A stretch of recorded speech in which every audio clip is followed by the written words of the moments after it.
वो अब फुस होता जा रहा है। पीएमएलए कानून दम तोड़ रहा है। इसे लागू करने वाली एजेंसियां हाँफ रही हैं और केंद्र सरकार लाचार है। इसका बड़ा श्रेय जाता है भारत की न्यायपालिका को, जिसके निर्णयों ने धीरे धीरे भ्रष्टाचार के विरुद्ध इस लड़ाई को पटरी से उतार दिया है। इस वीडियो में हम आपको बताएंगे कि क्या हुआ कि अब भ्रष्टाचारियों को सजा दिलाना लगभग असंभव हो चुका है। वर्ष 2002 में अटल बिहारी वाजपेयी सरकार ने पीएमएलए कानून बनाया था। इसका उद्देश्य था हवाला के माध्यम से अवैध लेन देन पर रोक लगाना।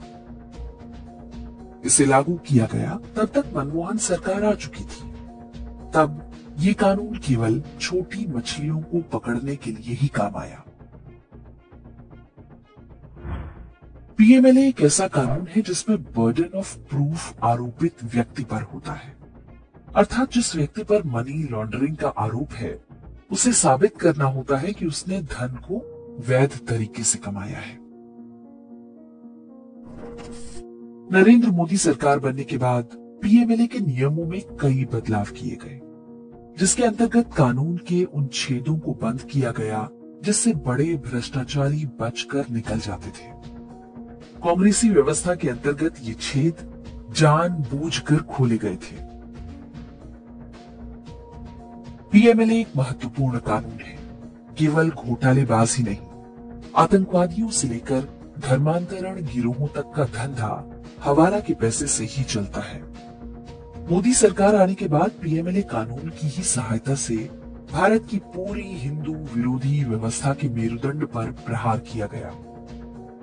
ड्राई फ्रूट्स बेचकर कश्मीरी आतंकवादियों को पैसा पहुंचाने वालों से लेकर चैरिटी की आड़ में चल रही ईसाई मिशनरियों तक का धंधा बंद होने की नौबत आ गई। जैसी की आशा थी, पीएमएलए के विरुद्ध मीडिया में दुष्प्रचार आरंभ हो गया।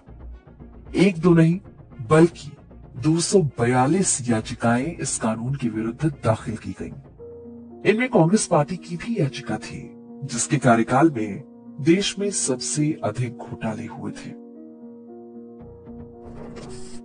27 जुलाई वर्ष 2022 को सर्वोच्च न्यायालय के जस्टिस एएम खानविलकर, जस्टिस सीटी रविकुमार और जस्टिस दिनेश माहेश्वरी की पीठ ने निर्णय दिया कि पीएमएलए कानून बिल्कुल ठीक है और इसके अंतर्गत ईडी की कार्रवाई संविधान के अनुरूप है।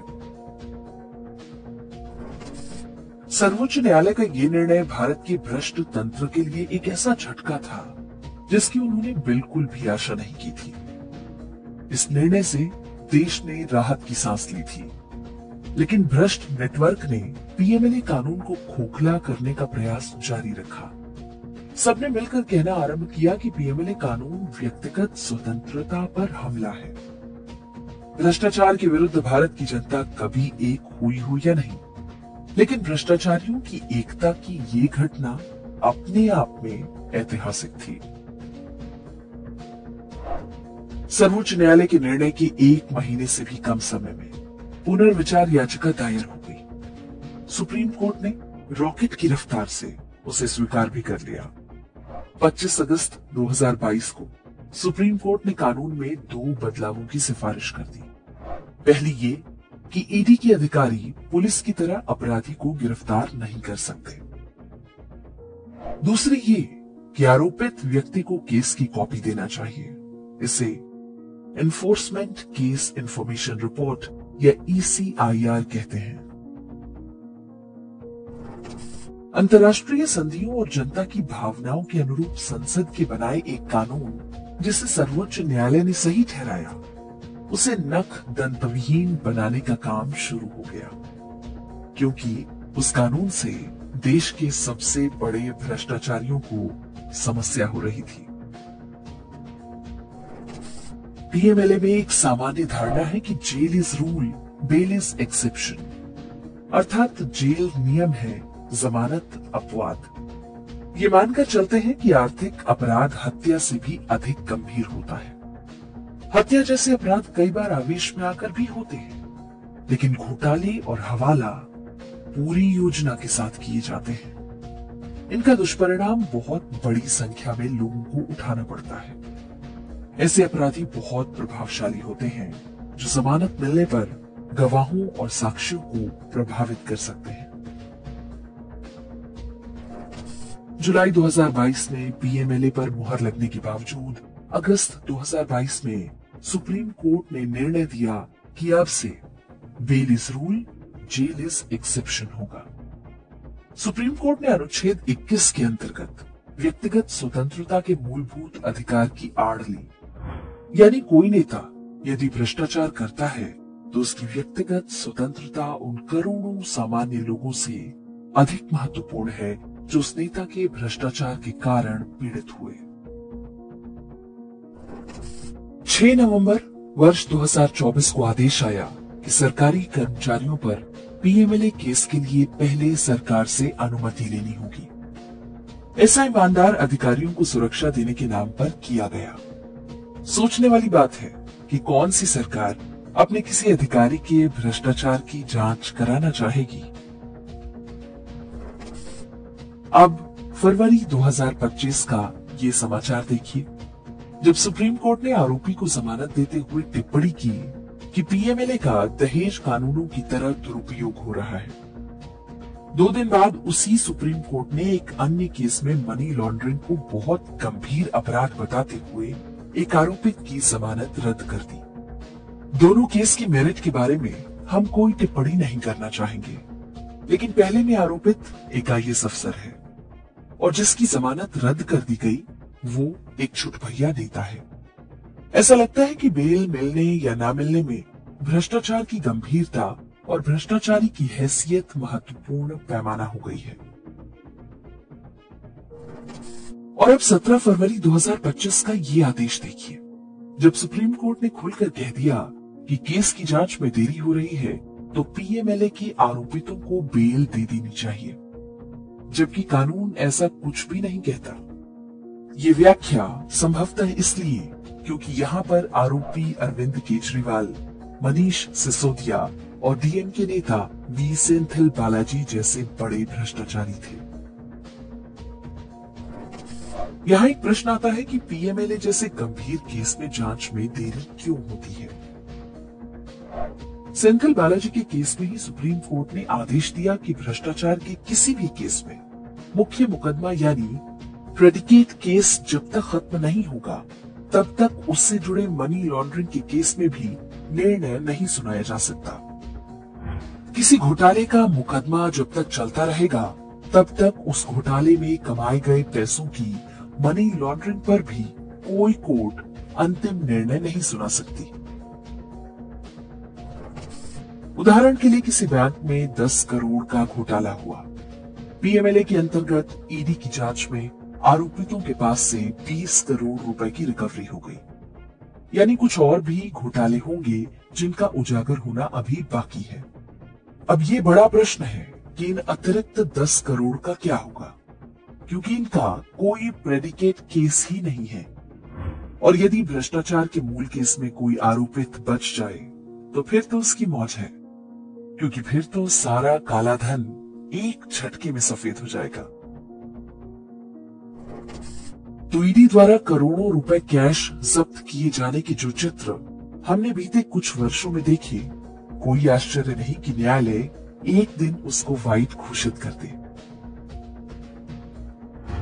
पीएमएलए के आरोपितों को जमानत देने के लिए सुप्रीम कोर्ट ने ये आधार बनाया है कि ईडी जो साक्ष्य प्रस्तुत कर रही है वो मात्रा में बहुत भारी भरकम यानी वॉल्यूमिनस होते हैं। इसके कारण केस शीघ्र पूरा होने की कोई संभावना नहीं। उदाहरण के लिए शराब घोटाले के आरोपित मनीष सिसोदिया का केस, जिसमें इस आधार पर जमानत दी गई कि ट्रायल लंबा चलेगा। यानी घोटाला जितना बड़ा और पेचीदा होगा, भ्रष्टाचारी जितना शातिर होगा, उसे जमानत मिलना उतना ही आसान होगा। और चूंकि केस कभी खत्म ही नहीं होगा तो मरते दम तक चिंता की कोई बात नहीं। यदि 2-4 महीने जेल में काट लिए तो 7 पुश्तें घर बैठकर खाएंगी। यदि कोई चोर 500 रुपए चुराता है तो उसे तत्काल सजा हो जाएगी। लेकिन बड़े चोरों को इस आधार पर राहत मिल जाएगी कि उनके केस की जांच बहुत धीमी चल रही है। जितना बड़ा घोटाला करो उतना ही आराम। अदालतें इसके लिए तैयार बैठी ही हैं। इसमें भ्रष्टाचार की भी पूरी संभावना पैदा हो जाती है। हेमंत सोरेन के विरुद्ध जमीन घोटाले का केस भी बहुत मजबूत था। स्पेशल कोर्ट ने इसे सही माना था, लेकिन हाई कोर्ट ने कुछ विचित्र दलीलों के आधार पर जमानत दी थी। सुप्रीम कोर्ट ने भी उस पर मुहर लगा दी। सामान्यतः जमानत के आदेशों में कोर्ट केस की मेरिट के बारे में कोई विशेष टिप्पणी नहीं करती। इस केस में ऐसा क्यों किया गया, इसका उत्तर जज ही दे सकते हैं। पीएमएलए को कमजोर करने के लिए जो दलीलें दी गईं, वे अब सीबीआई के मुकदमों और यहां तक कि आतंकवाद विरोधी कानून यूएपीए में भी काम आ रही है। ये खेल कितना खतरनाक है, इसे एक उदाहरण से समझते हैं। वर्ष 2022 में प्रधानमंत्री नरेंद्र मोदी के पटना दौरे में हमले के षड्यंत्र का भंडाफोड़ हुआ था। उस केस में बिहार पुलिस का एक कांस्टेबल जलालुद्दीन खान पकड़ा गया था। सुप्रीम कोर्ट के जस्टिस अभय एस ओका और जस्टिस ऑगस्टीन जॉर्ज मसीह ने उस केस में भी कहा कि bail is rule, jail is exception.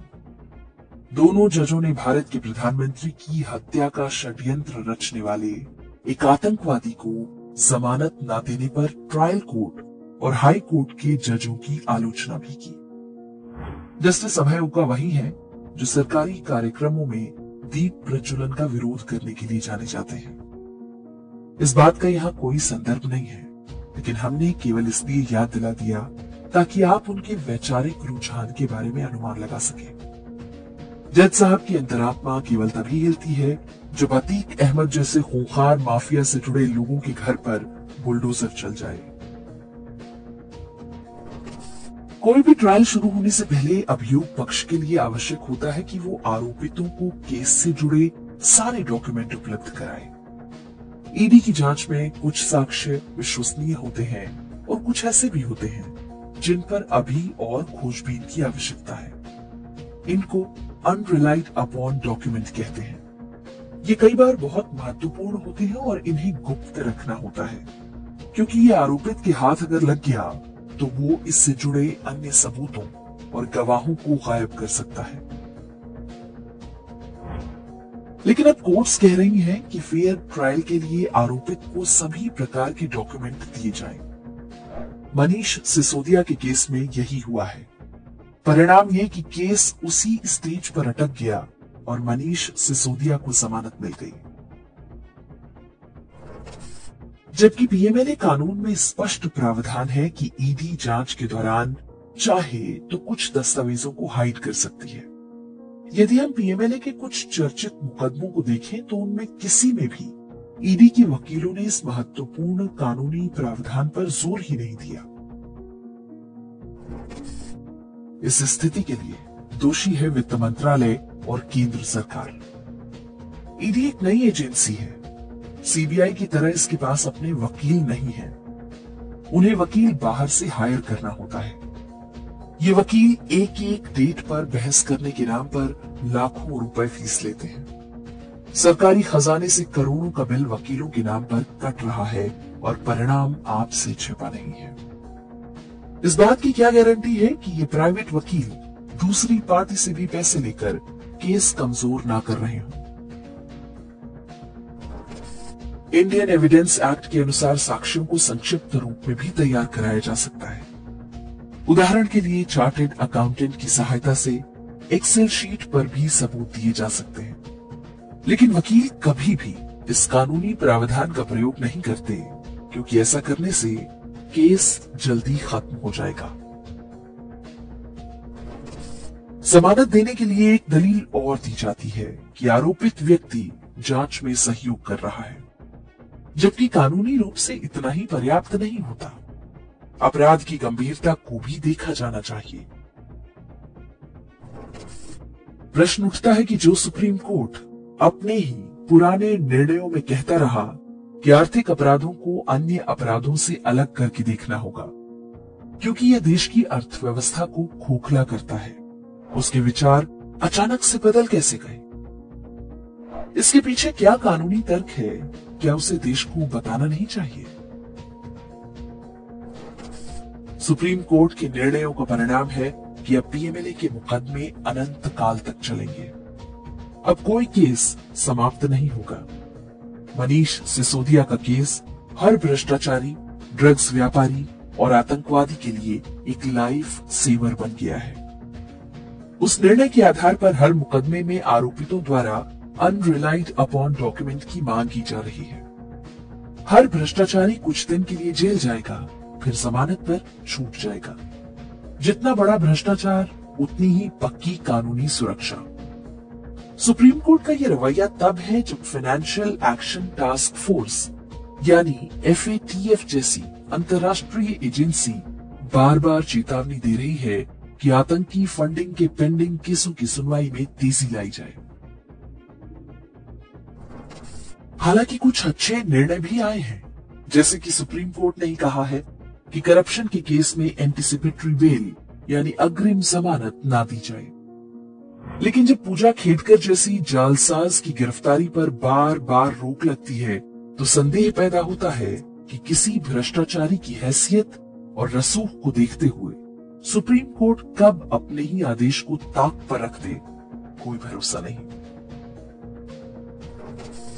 देश की सर्वोच्च न्यायालय में बेल और जेल का खेल चिंता पैदा करने वाला है। सुप्रीम कोर्ट को समझना होगा कि लोग अब उसके निर्णयों के विरोधाभासों को भली भांति देख रहे हैं। लोग ये भी समझने लगे हैं कि कुछ बड़े भ्रष्टाचारियों और उनके नामी वकीलों को जो प्राथमिकता दी जाती है उसके पीछे क्या कारण है। क्यों एक सामान्य व्यक्ति कोर्ट कचहरी के चक्कर काटते काटते दम तोड़ देता है, लेकिन एक आतंकवादी को जमानत देने के लिए जज सिर के बल खड़े हो जाते हैं। भारतीय न्यायपालिका में क्या चल रहा है ये पता तो बहुत पहले से था, लेकिन सबूत के रूप में अब कालिख की ये कोठरी है। इसकी कालिमा भारत के पूरे न्यायतंत्र के चेहरे पर पुत चुकी है। समय आ चुका है जब भारत के पूरे न्यायतंत्र की जवाबदेही तय की जाए। उनकी चयन प्रक्रिया में पारदर्शिता से लेकर संपत्तियों के ब्यौरे तक को सार्वजनिक किया जाए। जैसा चल रहा है वैसे ही चलने दिया गया तो ये सिस्टम बहुत लंबा नहीं चलेगा। जनता का धैर्य अब जवाब दे रहा है।